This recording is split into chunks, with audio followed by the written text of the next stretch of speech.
Hello friends and welcome to Raj Malhotra's IS. So in this video we are going to discuss your second ARC's sixth reports recommendations.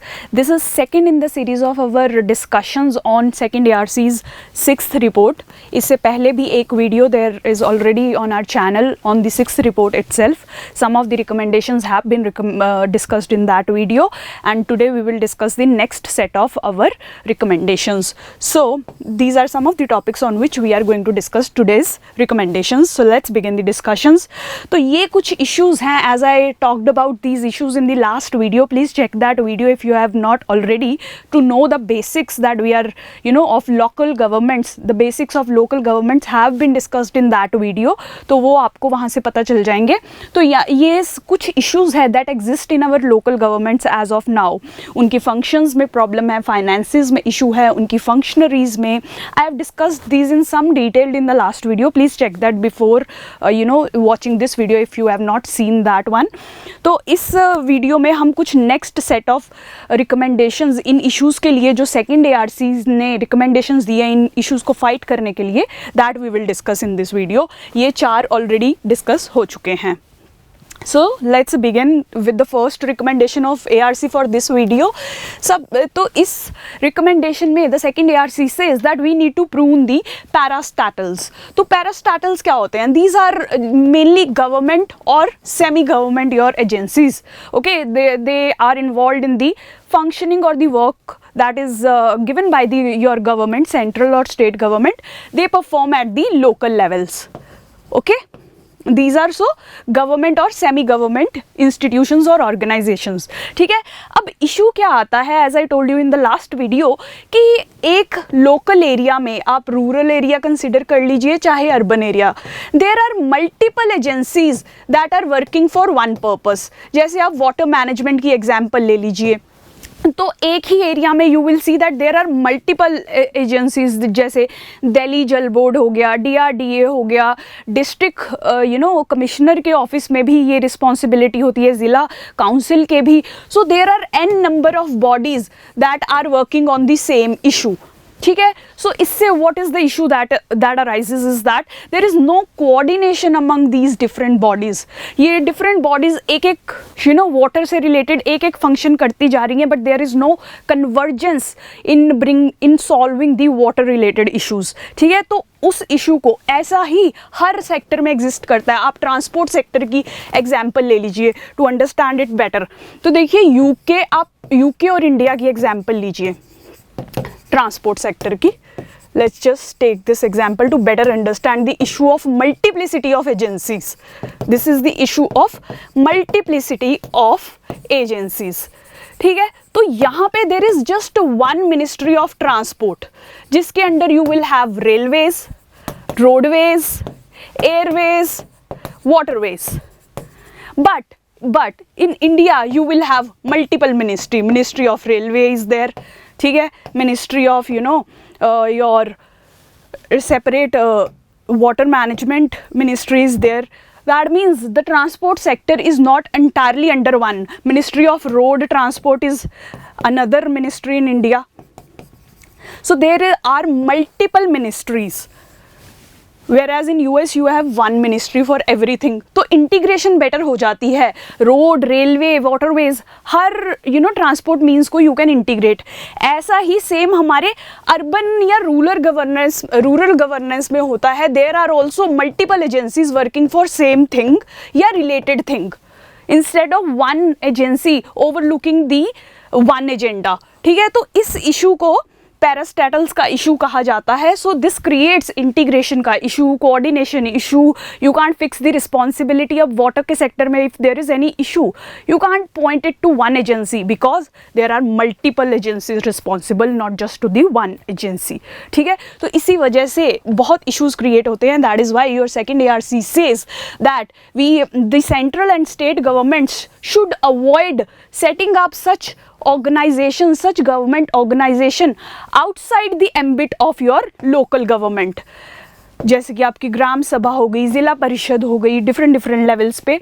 तो ये second ARC कहती है कि अगर आपको setup करनी ही है तो bring them under the control of these local governments. तो तो ठीक है, ओवरऑल रिस्पॉन्सिबिलिटी लोकल गवर्नमेंट की होगी. It will oversee the functioning of that parastatal that is being set up by the centre और स्टेट. तो उससे क्या होगा कि मल्टीपल इंडिपेंडेंट एजेंसीज काम नहीं कर रही हैं. There is one local government that is overseeing all these smaller parastatals. Okay, that is the recommendation that second ARC is saying. You can also see in this example, latest example taken from your newspaper, that says multiplicity of agencies, leading to poor coordination in your healthcare.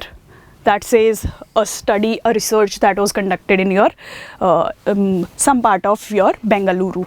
Okay, so this signifies that we have to avoid creating multiple agencies for same purpose and focus on creating one empowered institution, that is our local governments. Okay, the PRIs. Okay, got it?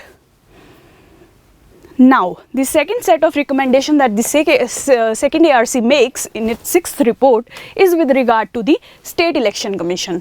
तो देखिए, आपके पंचायत और PRIs और ULBs जब establish हो गई थी, then your constitution under article 243K also provided for setting up your state election commission. जैसे सेंट्रल इलेक्शन कमीशन आपकी सेंट्रल लेवल के और स्टेट लेवल के इलेक्शंस के लिए रिस्पॉन्सिबल है, वैसे ही your state election commission is responsible for local governments के इलेक्शंस, PRIs ULBs के लिए. ठीक है, तो इनको कंडक्ट कराने के लिए आपकी state election commission is responsible. ये प्री में भी क्वेश्चन बन सकता है, तो please read about state election commission in detail from your Laxmikant.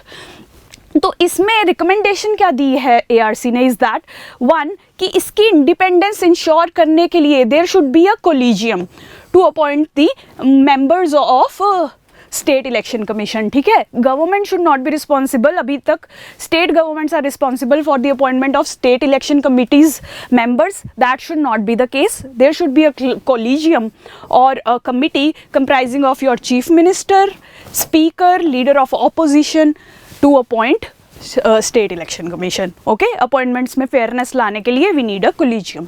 Secondly, ये कहते हैं कि स्टेट इलेक्शन कमीशंस की फंक्शनिंग को इम्प्रूव करने के लिए we need that they should come under the ambit of, under the control of election commission of India. ठीक है, स्टेट इलेक्शन जो स्टेट गवर्नमेंट्स हैं वो इनको कंट्रोल ना करे to ensure their independence. Rather जो हमारी इलेक्शन कमीशन ऑफ इंडिया है that should control these state election commissions. Okay, independence ensure करने के लिए ये दो रिफॉर्म्स ARC ने सजेस्ट किया है. एक तो अपॉइंटमेंट्स फ्रीली कोलिजियम के थ्रू होनी चाहिए और उनकी जो ओवरसाइट है that should be under the your election commission of India instead of the state governments. Okay, independence और फेयरनेस इंश्योर करने के लिए. फाइनली, उनकी कैपेसिटी बिल्ड करने के लिए your second ARC says that these state election commissions should coordinate with the election commission of India. देखिए, election commission of India is a very renowned body. Even बाहर की कंट्रीज़ में UN ने election commission of India को बहुत बार invite किया है to ensure free and fair elections in their own countries. जैसे साउथ अफ्रीकन या अफ्रीकन नेशंस ने बहुत बार इलेक्शन कमीशन ऑफ इंडिया को इनवाइट किया है इस पर्पस के लिए. सो वो इलेक्शन कमीशन है जो हमारी that should also guide our state election commissions, ताकि हमारी लोकल गवर्नमेंट्स के जो इलेक्शंस है those are conducted in a fair and free manner. ठीक है, तो वही पॉइंट यहाँ सेकेंड ARC कह रही है कि we should utilise the election commission of India as a guide of our state election commissions. दोनों कोऑर्डिनेट करें, बेस्ट प्रैक्टिसेस शेयर करें, ताकि स्टेट इलेक्शन कमीशन का भी स्टेचर या रुतबा जो है वैसा हो जैसा कि हमारी इलेक्शन कमीशन ऑफ इंडिया का है, जो वर्ल्ड ओवर सराहा जाता है.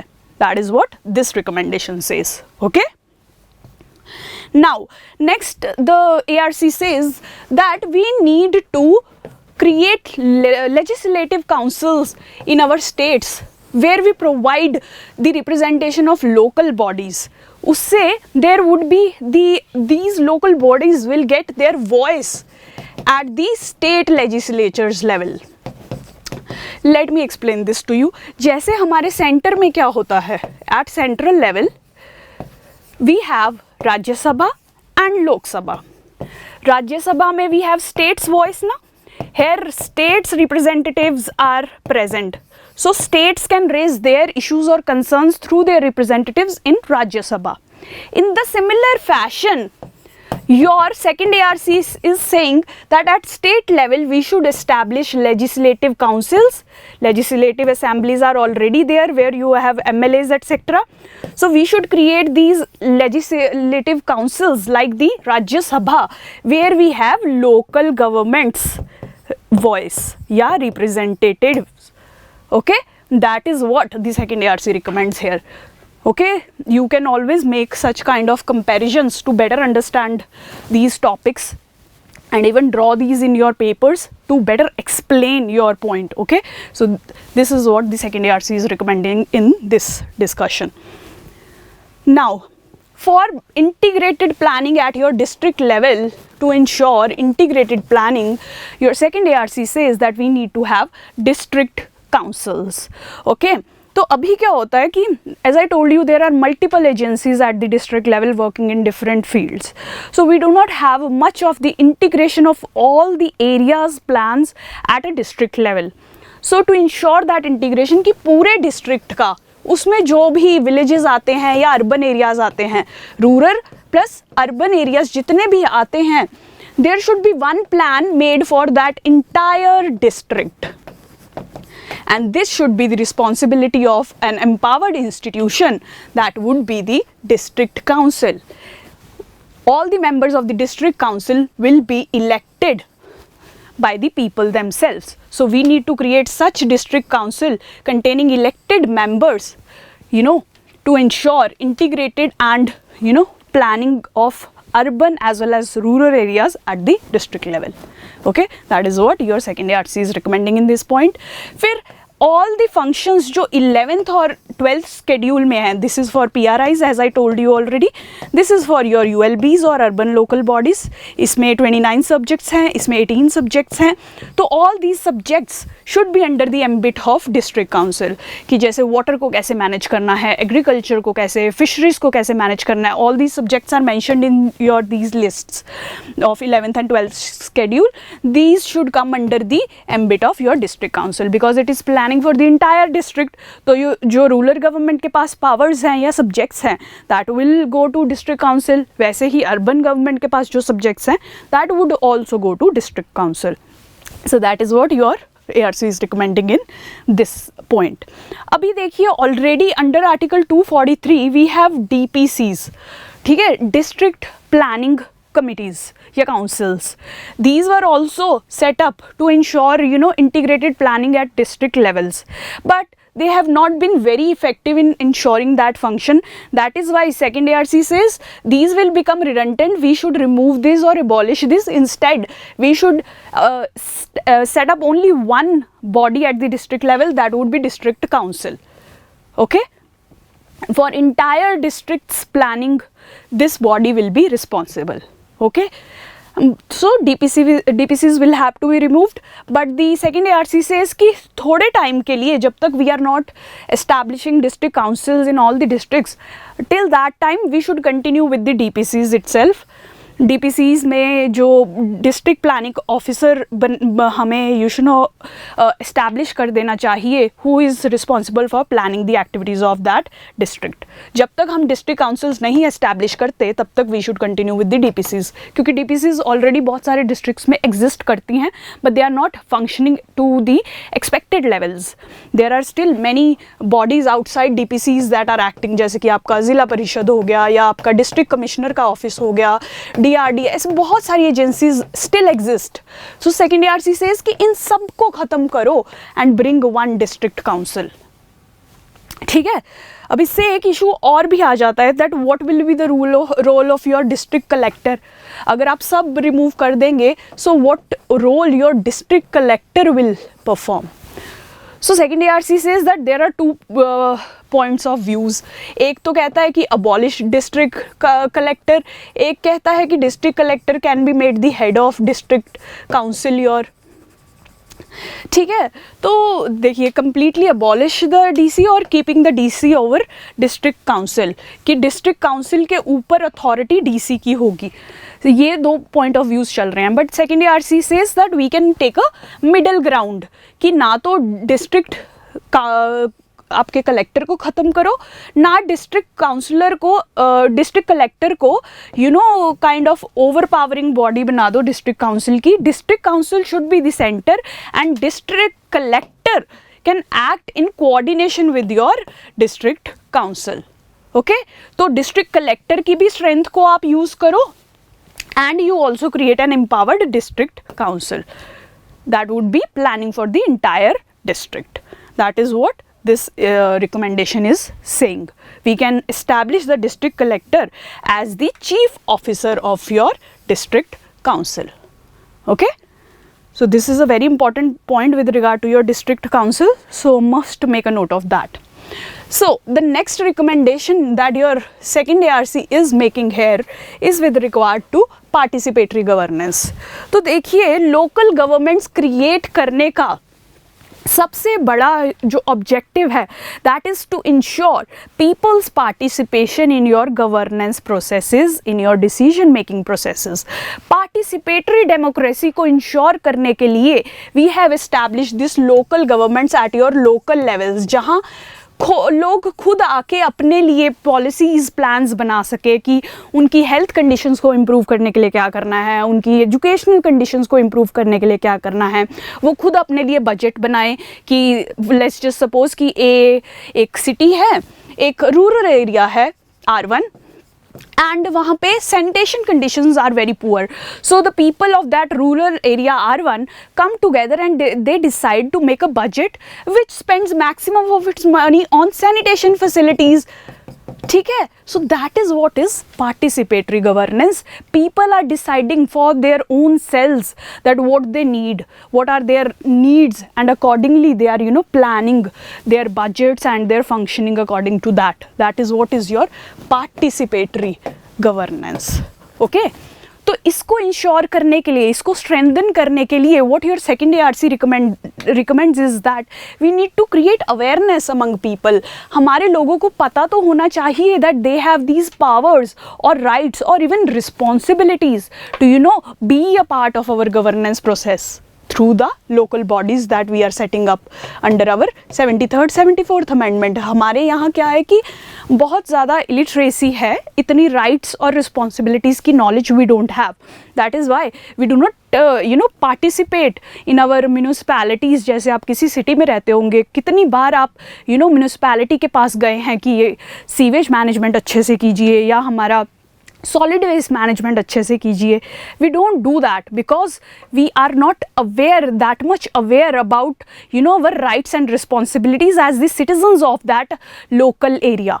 ठीक है, जबकि आप फॉरेन या डेवलप्ड नेशंस में देखें, they usually they raise their voice whenever they have an issue related to your local area and their municipalities और their city governments act very promptly to the complaints of the citizens. तो वैसा ही culture, participatory और active culture India में create करने के लिए second ARC says that we need to use information, education and communication technology to create awareness about the PRIs and their functioning and their powers among our people. So ये कहते हैं कि जैसे कि रेडियो शोज़, इलेक्ट्रॉनिक मीडिया, नुक्कड़ नाटक या community radios, all our communication channels should be used to educate the people, make them aware about the Panchayati Raj institutions. ये बने ही लोगों के लिए हैं so that लोग can participate in day to day decision making, day to day policy making at the local level. So ज़रूरी है कि लोग participate करें, लोगों को इनकी महत्व या significance के बारे में पता हो. So उसके लिए we need to have awareness generation campaigns through electronic media. Your second ARC says. उसके बाद रूरल ब्रॉडकास्टिंग भी यूज़ कीजिए. सेकेंड ARC सेज सिर्फ PRIs के लिए अवेयरनेस नहीं जनरेट करनी है, हमें वेरियस इश्यूज़ के बारे में भी we need to generate awareness. जैसे कि हेल्थ के लिए क्या करना है हमें, सैनिटेशन, एडुकेशन, इन सब चीज़ों के बारे में भी to raise awareness among people we need to have rural broadcasting programmes in local language. लोगों को समझ भी तो आना चाहिए. If you are using only English to convey your messages, how will the local people in rural areas, uneducated people, illiterate people understand those messages? So it is very important जब you are talking about awareness generation, that should be in your regional language. Okay, क्योंकि इसका ultimate aim है to get the people to participate in your governance activity. So for that you need to make them understand your message, and that would happen only in the local language. Okay. Finally second ARC says, जैसे मैं already example दे चुकी हूँ कि जो planning भी, जो plans बनते हैं ना, कि जैसे कि हमारे पास लेट्स जस्ट सपोज कि इस रूरल एरिया R1 के पास 10 करोड़ रुपीज़ हैं इन टोटल. ठीक है, अब इसको प्लान बनाना है कि ये 10 करोड़ रुपीज़ को यूज़ कैसे करेगी. फॉर एग्जांपल कि 1 करोड़ ये एडुकेशन के लिए यूज़ करेगी, रेस्ट 1 करोड़ हेल्थ के लिए यूज़ करेगी, may be another 1 crore for road infrastructure, water infrastructure, agriculture वगैरह के लिए. तो ऐसे ऐसे इसने डिसाइड करना है. This is what is your planning basically, कि आप अपने रिसोर्सेज को कैसे अपने ऑब्जेक्टिव्स अचीव करने के लिए यूज़ कर रहे हैं. That is what is your planning. Resource to objective achievement के प्रोसेस को या उसे प्लानिंग कहते हैं. तो इस प्लानिंग के प्रोसेस में that is aimed at achieving some important objectives, we should again include people. People should themselves decide that what they want as their objective, and accordingly they should use their resource or distribute their resources among various activities. Activity 1, activity 2, activity 3, जैसे कि education, health वगैरह वगैरह. So that is what your second ARC says, that we need to provide a methodology. State governments, each state government should develop a methodology जिससे people can participate in the planning process happening at local level. Okay? Local level पे हर local area में rural area 1, rural area 2, rural area 3 में local plans बनने चाहिए. And finally these should be integrated at district level. Okay, that would be called as the district plan. ठीक है, क्योंकि integration भी चाहिए फॉर ओवरऑल कोऑर्डिनेशन के लिए. लोकल लेवल प्लान्स हमने बना लिए, उसके बाद state government will allocate funding in local level plans को टू सी कि किसको कितना चाहिए. It will have to see हर डिस्ट्रिक्ट की कंडीशन एंड हर डिस्ट्रिक्ट का plan. That is for integration purposes. तो basic recommendation is that we need to ensure participatory planning. Okay, so that was all about this video. So hope this helps. This is mainly on your local government's functioning. How can we improve the local government's functioning? That is how the second ARC has provided these number of recommendations that we are discussing in these videos. Hope this helps.